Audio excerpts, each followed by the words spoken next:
Hey guys, what's up? MadSeason here, back with another video for you in my rare/interesting item series, where I share and talk about some of the cooler items that I happen to own. This is part 3, and it's been a few months since the last one. I got 10 more here that I wanted to share with you, so let's get into it. First up, we have the Nifty Stopwatch, and any old school PvPer will remember this one. This was a reward from the finale of a small quest chain in the old Badlands zone, no longer obtainable ever since the Cataclysm revamp 8 years ago. Even still though, it was a very handy trinket to have because of the run speed boost, which was quite unique at the time. One of the things with classic World of Warcraft was that the trinkets were few and far between. They were hardly ever awarded from quests, and you had to be pretty lucky to even find them in dungeons or even raids. In fact, the first one that most people got was the carrot on a stick from an old dungeon quest in Zul'Farrak. This just increased your mounted speed by a small percentage. Hey, it's better than nothing, right? So, finding a trinket, let alone a good one, was pretty difficult.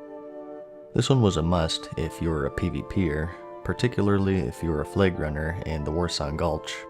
I remember as a rogue, I would run them with that classic sprint preparation sprint combination in conjunction with this, and it was usually enough to get from one tunnel to the other. And even still, since it was such a unique effect, people would use it in future expansions such as the Burning Crusade, Wrath, and so on. And in fact, it still works today. Although it was changed to drop the flag in the Wrath expansion. Regardless, an artifact from the past that actually has some use. Next up, we have the mature blue Dragon Sinew. You're familiar with this if you saw my old Rockdalar and Lockdalar video where hunters could embark on an epic quest, hunting down demons from across the world for powerful weapons. This was for the old quiver that went along with those weapons, back when hunters had ammo like arrows or bullets, and they needed special bags called quivers or ammo pouches to hold them. This one led to an epic quality quiver called the Ancient Sinew Wrapped Lamina, which held 18 stacks of arrows and also increased your ranged attack speed by 15%. The sinew itself used to drop from the old world boss Azurgos, and also some of his blue dragon minions. And something to note is that it's not bind on pickup, so you could also just buy it off of the auction house if you're willing to spend some big gold. However, with the removal of Azurgos in the Cataclysm expansion, this and the accompanying quest line are no longer available. Next up, we have the Onyxia Skill Cloak, which more falls under the interesting category rather than rare since it is still craftable today. At least I think it is. This was indirectly part of an attunement to the Blackwing Lair raid. The actual attunement to the instance was an unrelated quest chain, but you still needed this to beat the final boss in the raid, which was Nefarian, of course. Reading the tooltip, it provides some stamina, fire resistance, and also an effect that protects the wearer from being fully engulfed by Shadow Flame. This is an ability used by Nefarian. He casts it on the entire raid when he lands on the platform, and if you didn't have this cloak on, you would be one-shotted pretty much. So, it was a staple of raiding back then, and guilds would have to work together to make sure that everyone had one. It's crafted by leatherworkers, appropriately from the scales of Onyxia herself, so you had to have a skinner trade them over, and that itself was a little more complicated than you would expect. Not to go off on a tangent here, but to skinner, you needed to have a skill level of 315, and everyone capped out at 300. So, you had to get those extra 15 points from gear. There was a glove enchant that gave you plus 5, and also a rare weapon called Finkel's Skinner that gave you plus 10. This dropped from the Beast Boss in the Upper Blackrock Spire raid, and you had to be able to equip it to get the bonus. There was also a sword from Zul'Gurub that gave plus 10 if you couldn't equip daggers though. So, it's just another one of those weird things with vanilla. To beat Nefarian, you needed a cloak, and to get that cloak, you needed a leatherworker. For that leatherworker to craft the cloak, you needed Onyxia scales, and to get those, you needed a special dagger. To zone into the raid that gave you the dagger, you needed to attune to it, and to attune to it, you needed... Actually, you know what? Let's just move on. Since I mentioned the Blackrock Spire, let's talk about this item, General Drakk Command. I already mentioned how trinkets were super rare back then. Well, this one led to one of the best in the game for most classes, even into the later raid tiers I want to say. You looted this from the final boss in the lower Blackrock Spire raid, and that was the Overlord Wormthalak. You brought it to an NPC in the Burning Steppe Zone, and you got a follow-up quest to kill General Drakk, who was the final boss of the upper Blackrock Spire raid. So, pretty short and sweet, but it gave you a choice of 3 blue trinkets which were very important. The Mark of Tyranny, which is for tanking, the Eye of the Beast, which was for casters, and the Black Hand's Breadth for non-caster DPS. Mainly due to the trinket drought in the game, these were incredibly good, and I remember using mine very late into the game. I think up until AQ40 in fact. Good trinkets were that rare. So, there's a tip for you when classic servers come out. Make sure that you get this quest. And since I mentioned the Blackrock Spire, let's talk about this weapon. This was the pre-raiding weapon set to have back in the day as a combat rogue. Unfortunately, I only ever got one of them, but it's a set of 2 as you can see, called Dalren's Arms.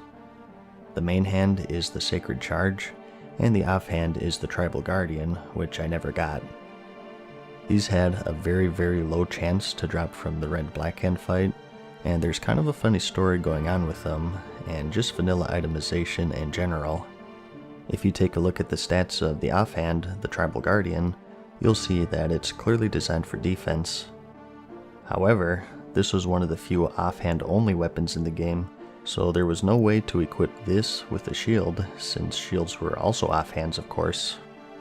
So, oftentimes, you'd have tanks who quickly glance at it, see it's for defense, and roll on it only to find out that it's completely worthless for tanking because you replace your shield.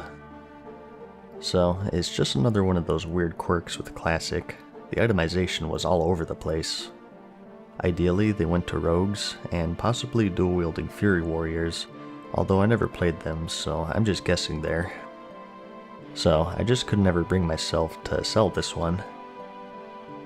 Moving on to the current game a bit more though, I also have some Hate Sparks the Tiny.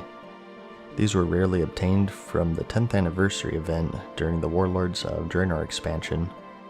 To celebrate 10 years, Blizzard saw fit to re-release the first major big raid for World of Warcraft, which is of course the Molten Core.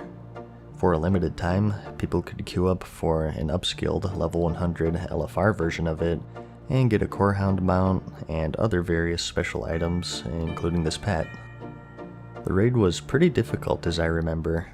Tons of wipes, and you could really tell who raided back then and who didn't. I kept a few Hate Sparks since I knew they were a limited time thing, mainly for gold, but also for collection. I think I bought them for about 20,000 I want to say, and they're up to around 400,000 at the time that this video was made, so it worked out well. Although I think I've seen one on the black market auction house. Putting gold aside though, they represent a cool event and some funny memories watching everyone die over and over to 10-year-old content. Next, we have the Tabard of Frost. One of the first items in the game that was solely for looks. You got this from the trading card game, which makes it quite rare these days. Real quick, for those who don't know, World of Warcraft used to have a trading card game back before Hearthstone was the thing, and some of the cards were super rare and had codes that you could redeem for in-game loot, including, but not limited to, pets, mounts, toys, and this tabard. This is just one out of a set of 8. I'll have a link in the description if you'd like to see the details. So, very rare since the TCG is now discontinued. You can still get them very rarely off the black market auction house though, which is where I got mine. Next up, we have the Essence of Eranikus. This will be the trinket episode I think. This was one of the better ones that you obtained on your way to level 60, and there's a funny story behind this one as well. You got it from the Sunken Temple dungeon off of the final boss there, Eranikus. The lore behind him is he used to be the consort of Ysera, and he was sent to the temple to prevent the trolls from reincarnating their god, Hakar, but he ended up going crazy and he became hostile. He dropped another quest starter called the Essence of Eranikus, and using it, the spirit of Eranikus begged you to take his essence to a font located right behind him to cleanse him from his corruption once and for all. You followed his directions, but instead of cleansing him, the font instead transforms his essence into a trinket that does some decent AoE damage to all nearby enemies when used. Eranikus becomes trapped, and he begs the player to find someone in the Green Dragonflight to save him. Every time you use the trinket, he would be put into agony, and he'd whisper you, begging you to save him, and eventually, after enough uses, he threatens to kill you if you don't follow his directions. Here's some of the quotes that he whispers to you. You could continue the questline to save him, but you had to turn in the trinket, and the quest itself was unfinished and didn't even give you a reward. And it was hard to find the actual quest, so 99% of the people who got this trinket just used it, forever dooming Eranikus for the sake of a low-level AoE dot. Poor guy. While all of this was removed in Cataclysm, they did release a remake of it called The Essence of Eranikus' Shade, which is basically the same thing, but with no option to trade it in. Adventurers can be real jerks sometimes. Next up, we have the Faded Photograph. A hooded gnome, holding a sword, posing with a princess in front of a castle. This was part of a very intricate Easter egg back in Classic, and that's Lincoln's quest chain.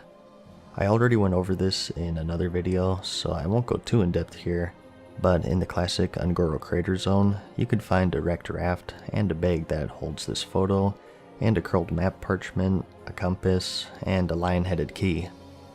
You could bring this to an NPC named Lincoln in the same zone, and start a whole quest line that's filled with references to Zelda. The compass, map, and the keys are a big part in the dungeons in Zelda, as you know, and you also go on to temper his sword like you always do, and in the finale, you need to collect a golden triangle from an enemy that you weaken with a silver weapon.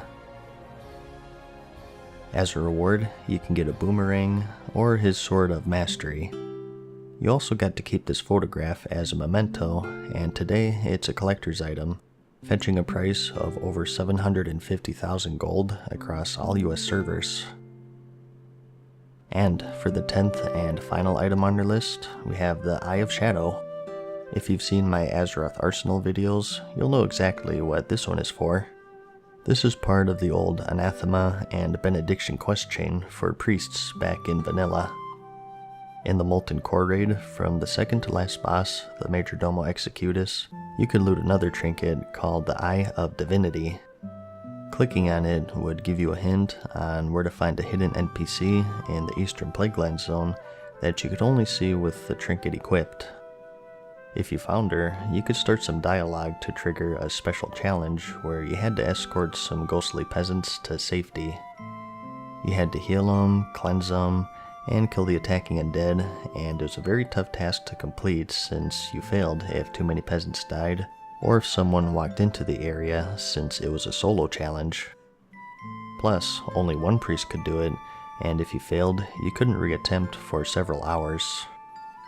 If you were successful though, you got a special item called the Splinter of Nordrassil, which if you combined with the Eye of Divinity and Eye of Shadow, you received the Benediction/Anathema staff.